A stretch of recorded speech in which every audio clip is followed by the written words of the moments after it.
안녕하세요. 여러분의 자료로 함께하는 딥다이브 시간입니다. 오늘은 한국 고등학생들 남녀 학업 성취도 차이에 대해 좀 깊이 들어가 보려고 합니다. 네, 저희가 받은 자료들이 수능 성적표, 그리고 국가 수준 학업 성취도 평가, 줄여서 NEA라고 하죠.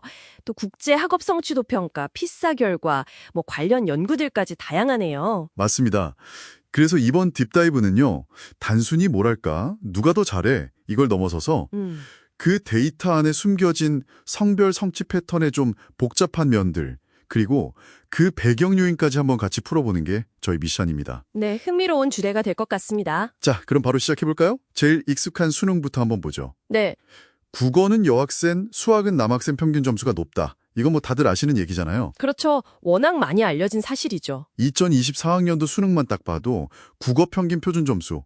이게 시험 난이도 보정한 점수인데 여학생이 남학생보다 한 1.4점 정도 높고요. 네, 1.4점. 수학은 남학생이 무려 5.4점이나 높아요.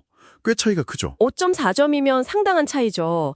근데 평균 점수로 그렇지만 저는 그 양극단? 그러니까 최상위권하고 하위권 분포가 더 눈에 띄더라고요. 아, 최상위권이요? 네, 특히 수학 1등급 같은 최상위권은 남학생 비율이 압도적입니다. 2024학년도 수학 만점자 중 84%가 남학생이었다는 보고 이거 정말 놀랍지 않나요? 와, 84%요?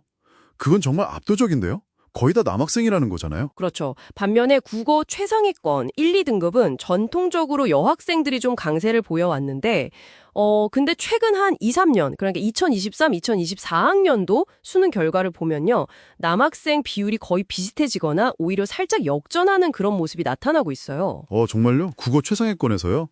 그건 진짜 주목할 만한 변화 같은데요? 네, 저도 이 부분은 좀 더 지켜봐야 한다고 생각합니다. 탐구 영역은 더 이렇게 확 갈리던데요? 과학탐구 최상위권은 남학생이. 아, 맞아요. 과탐은 남학생이 거의 장악하고 있다고 봐야죠. 2024년 최고점 받은 학생들 중에 71.3%가 남학생이었으니까요. 네, 70% 넘게 압도적이고 사회탐구는 또 여학생 비율이 더 높고 59.1%. 그 경향이 점점 더 강해진다고요? 그렇죠. 점점 더 그쪽으로 쏠리는 것 같고요. 이게 또 대학 전공 선택이랑 바로 연결될 가능성이 높겠죠. 네, 그럴 것 같아요. 이과, 문과 선택부터 시작해서요. 맞습니다.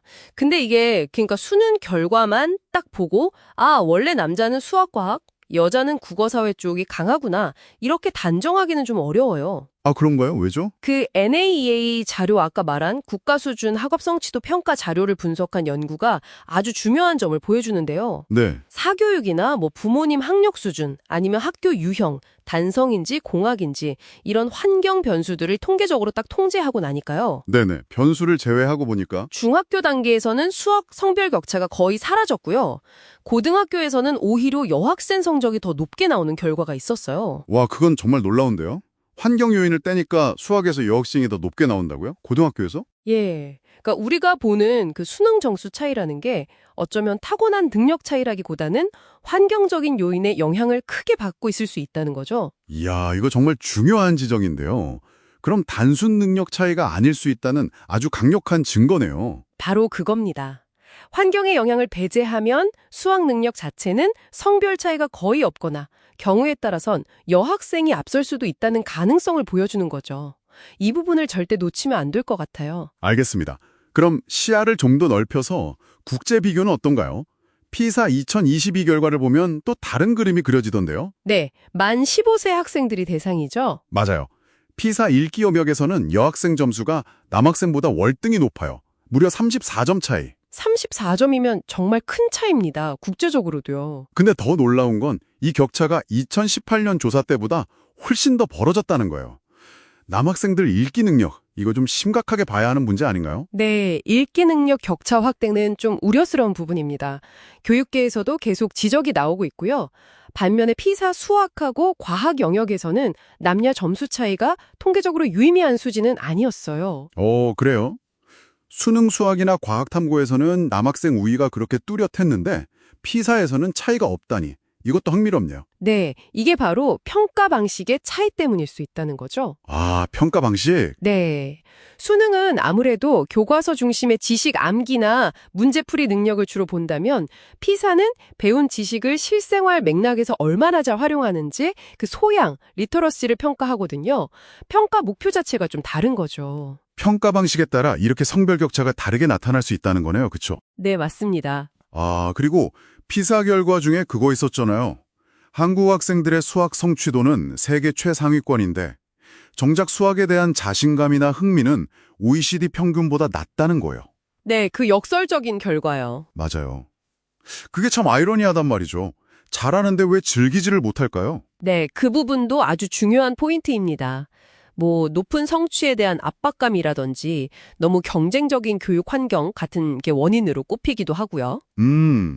그렇군요. 이거 말고도 아까 잠깐 언급된 학교 유형, 단성학교냐 공학이냐 아니면 교사들이 무의식적으로 가지는 성별 고정관념 같은 것들, 또 학생들이 갖는 학습 동기나 진로 희망, 여전히 스템 분야는 남학생 선호가 높잖아요. 네, 그렇죠. 이런 정말 다양한 요인들이 다 얽히고 설켜서 지금 우리가 보는 이 성적표를 만들어내고 있는 거라고 봐야 합니다. 자, 그럼 오늘 이야기를 좀 정리해 볼까요?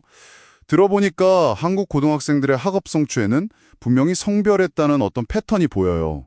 국어, 수학, 탐구 다 조금씩 다르게요. 네, 패턴 자체는 존재하죠. 그런데 그 속을 자세히 들여다보면 이게 또 환경 요인을 어떻게 보느냐에 따라 결과가 뒤집히기도 하고요. 내일의 수학처럼요. 맞아요. 그리고 국내 시험인 수능 결과랑 국제평가인 피사 결과가 또 다르게 나타나기도 하고요. 네, 평가 방식 차이 때문에요. 심지어 시간이 지나면서 그 추세가 변하기도 한다는 거잖아요. 수능 국어 최상위권 변화나 피사 읽기 격차 확대처럼요. 네, 맞습니다. 그러니까 이게 굉장히 복잡하고 다층적인 현상이라는 거죠. 단순히 성별 차이 때문이야 라고 딱 잘라 말할 수가 없는 겁니다. 그렇죠. 어쩌면 이 데이터들은 우리 사회의 교육 환경이나 어떤 사회적 기대, 그리고 우리가 은연중에 가지고 있는 편견 같은 것들이 학생들의 잠재력 발현이나 진로 선택에 어떤 영향을 미치고 있는지를 비춰주는 하나의 거울 같은 역할을 하는지도 모르겠습니다. 네. 정말 거울 같다는 표현이 와닿네요. 단순히 현상을 보는 걸 넘어서 그 이면에 숨겨진 의미를 읽어내는 것. 그게 저희 딥다이브가 하려는 거니까요. 그래서 오늘 논의를 바탕으로 여러분께 마지막으로 질문 하나 드리고 싶어요. 네. 어떤 질문인가요? 우리가 흔히 저건 타고난 능력의 차이야 라고 쉽게 생각하는 것들이 있잖아요.